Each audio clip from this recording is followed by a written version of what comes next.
Ang ika-6 na utos ng Diyos, bawal makiapid. Pero paano kung ang mismong lingkod ng Diyos ay tumalikod sa utos niya? Sa ating munting mga buhay, maraming uri ng tukso. Tukso ng laman, kapangyarihan, kayamanan, at katanyagan. Sis, ang gwapo talaga ng bago nating kuro paroko. Oo nga, Father. Forgive me for I have sinned. Grabe yan. Hindi napakakot ninyo. Hindi pa kayo natatakot sa Diyos. Sorry po. Sorry. Umiwas tayo sa tukso dahil ang tukso, ito ang dahas ni Satanas na gagamitin niya sa ating mga buhay. At ikaw naman, Iya. Bawal yung damit na suot mo dito sa simbahan. Isuot mo itong balabal. Upang tayo ay mapahamak at tiyak pag nangyari yon, doon na magsisimula ang pagtatakwil ng ating pananampalataya. Manalangin tayo.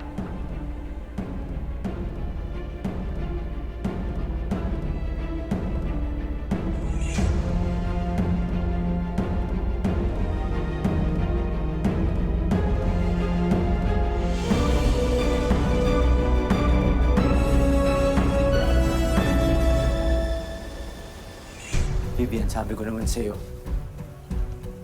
huwag yung damit yung isuot mo. Pinagtinginan tuloy tayo ng mga tao sa simbahan. Eh, paano? Wala naman kasi ako masuot na iba eh, di ba? Hindi mo kasi ako binibilhan ng damit.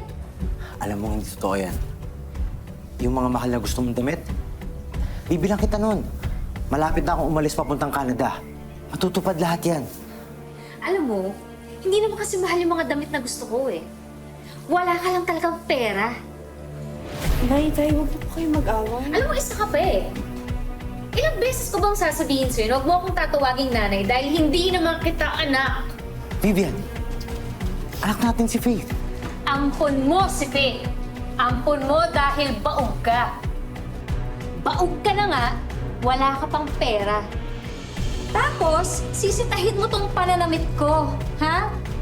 Mga buwisa talaga kayong dalawa. Kaalis na ka.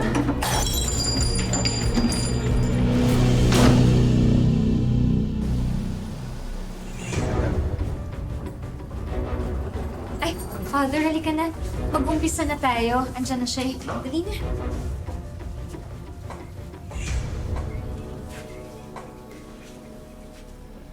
Ngalan ng Ama, ng Anak, Espiritu Santo. Amen. Aming Panginoon, ngayong araw na to sa pag-alis ng aming minamahal na si Arthur papuntang Canada, naway gabayan niyo po ang kanyang biyahe na maging ligtas at maging matagumpay ang kanyang bagong buhay na tatahakin.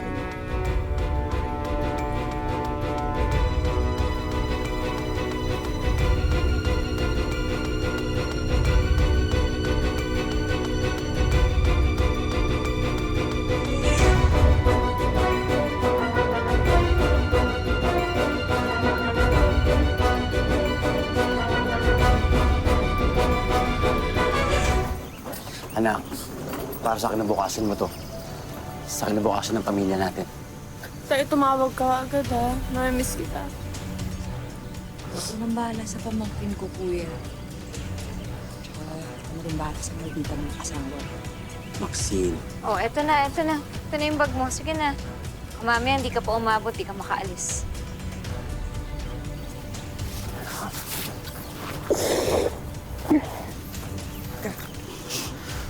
Father, kayo nang bahala sa pamilya ko, ah.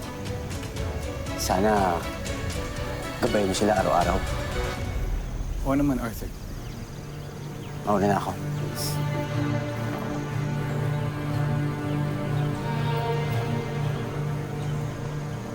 Tatawag ka agad ha, pagdating doon.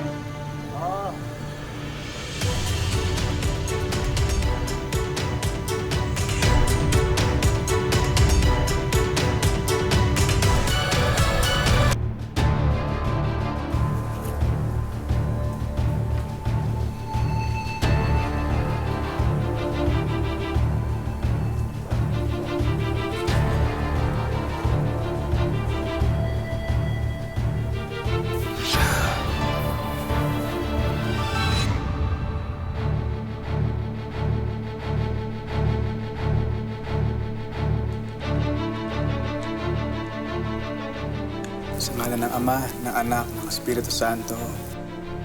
Gusto ko mag-umpisal, Father. Alam kong may asawa na ako, pero yung ex ko. Iniisip ko pa rin siya gabi-gabi. Gusto ko ulit siyang mayakap. Gusto ko siyang maramdaman. Para siyang ulam na gusto kong kainin ulit. Vivian, tama na to. Wala na ang asawa ko dito. Pwede na tayo magkita ng mas mabilis. Kakasala ka sa ginagawa. Alam ko.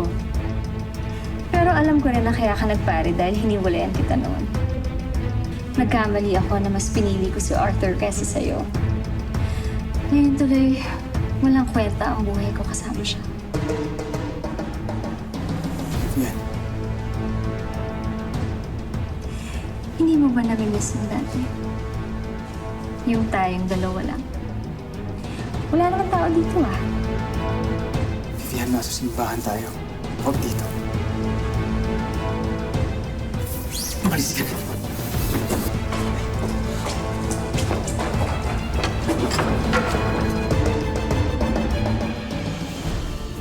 Lord is my strength, and He's my Savior. He is my fortress, He is my shield. He is my song.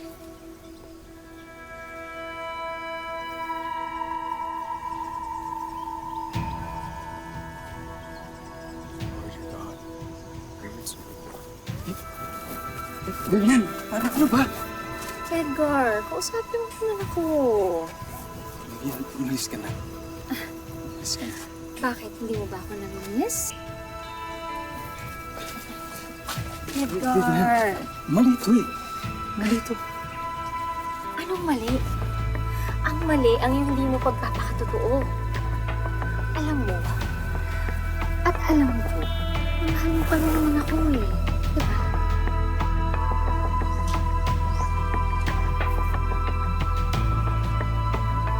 Hindi. Doon tayo sa bahay ko. Wala yung anak ko na kayo.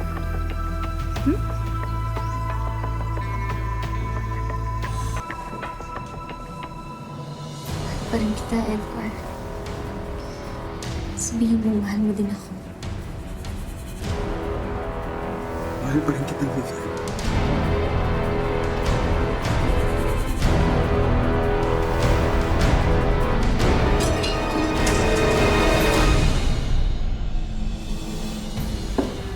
Anay, tama-tama. Kain na tayo.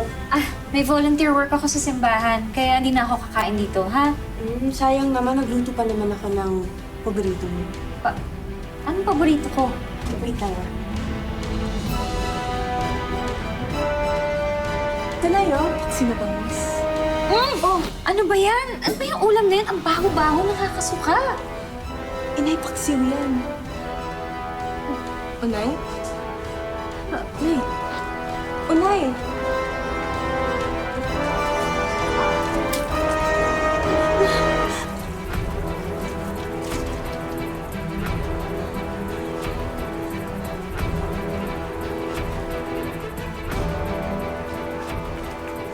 Ay, okay ka lang? Yeah.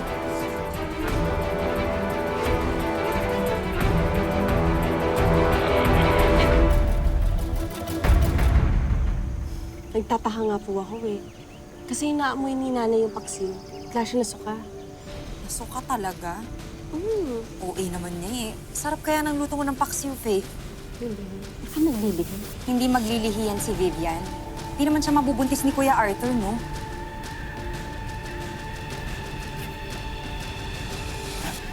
Hi, Faith. Hi, magandang araw po. Uy! Clarence! Wait lang po ah. Mga batang to. Uy, ginagawa mo dito? Tinanong ko kasi kung nasan ka. Sabi nila, nakila Aling May pa ka. Bibigay ko kasi to. Ayan, ito. Ay, naku, tong dalawang tong batang to. Nakakakilig naman. Eh, sandali nga lang, Clarence, ikaw. Nililigawan mo ba tong pangangkin ko, ha? Kung sakali po ba, Pwede po.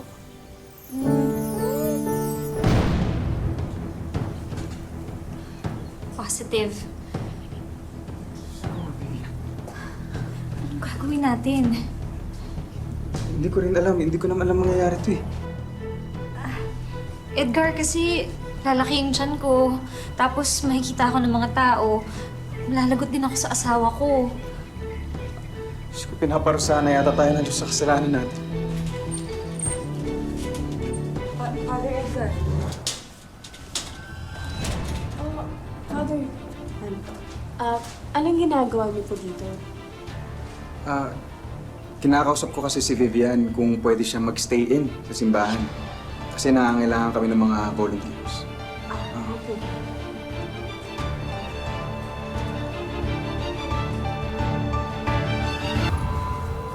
Uy, alam mo, hindi ko talaga magets. Bigla-bigla ka na lang naging relihiyosa. May nakain ka ba? O napanaginipan mo si Lord, ganon? Alam mo, gusto ko lang magbago. Alam ko naman madami akong nagawang kasalanan eh. Hindi ba kasalanan na iiwan mo si Faith dito? Ha? Malaki na si Faith. At saka kaya nga kita pinapunta dito eh, para makapag-bonding kayo. Total, love na love niyo naman ng isa't isa, di ba? Alam mo, wala akong tiwala sa'yo, Vivian. Wala ka naman sigurong ginagawang masama, no?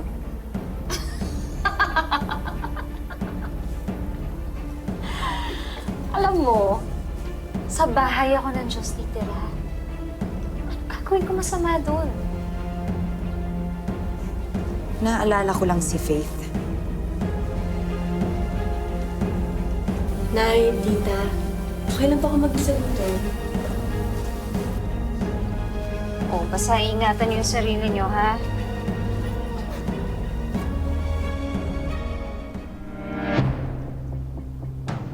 Edgar, kabuanan ko na. Lapit na natin makita tong baby natin.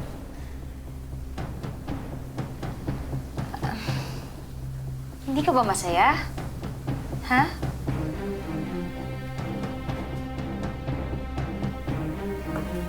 Hindi ko alam, Vivian. Ngayon, naguguluhan pa rin ako eh. Kasalanan kasi yun.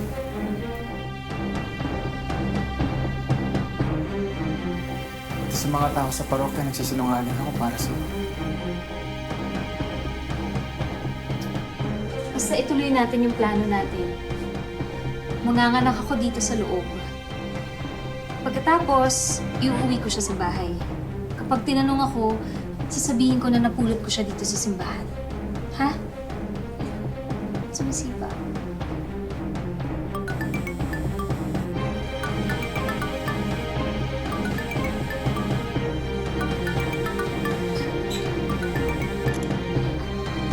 Arthur! O, napatawag ka. Mahal, sorry ah. Namimiss na kasi kita eh. Oh, suot mo pala yung damit na binili ko sa'yo. Akala ko ba ayaw mo kasi malaki. Maganda pala. Maganda nung sinukat ko. Bagay sa akin. Salamat, ha? Oh, may kasama ka ba dyan? Sinong tinignan mo? Ha? Ako? Hindi, wala. Ako lang mag-isa dito. Patingin naman ako nung damit oh. Gusto ko makita ng suot mo eh. Ay, naku, wag na. Alam mo kasi, kanina pa ako nakatayo eh. Tsaka, ang sakit-sakit na ng legs ko. Pero, tingnan mo. Oh, di ba? Bagay sa akin. Yan. Thank you, ha. Maganda siya talaga. Mahal, siya nga pala. Uuwi na ako. Marami naman ako naipon para sa atin eh. Ha?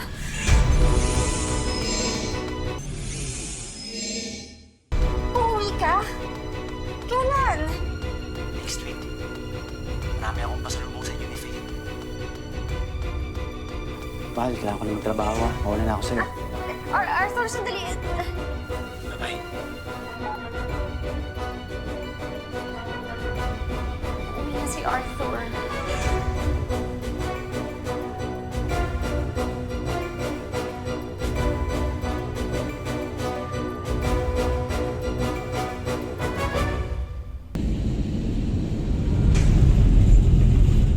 Faith! Faith! Bye! Gusto kita!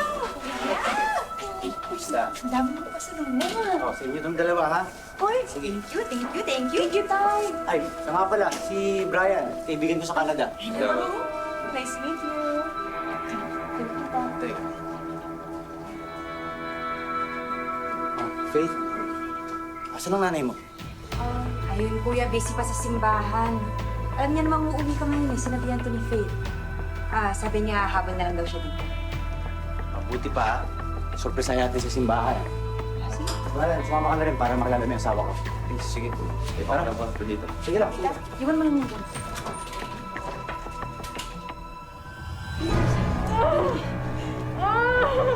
Kaya sigurado ko pang effective. Kasi parang wala naman nangyayari. Oo, magkano yan? Ganda yung ginawa sa akin namin itong dito. Basta piling niya lang.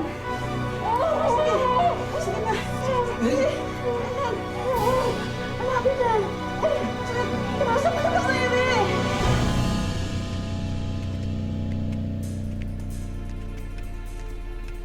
Magandang araw po. Si Father Edgar po.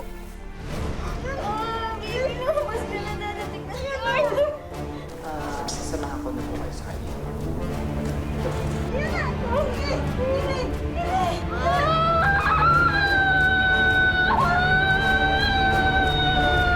Maraming salamat sa pagsama sa ating istorya sa Tadhana. Nakaka-relate ka ba sa ating mga bida? Nako, i-comment mo na yan para sa iba't ibang kwento na punong-puno ng pag-asa at inspirasyon. Mag-subscribe na sa GMA Public Affairs at YouTube channel.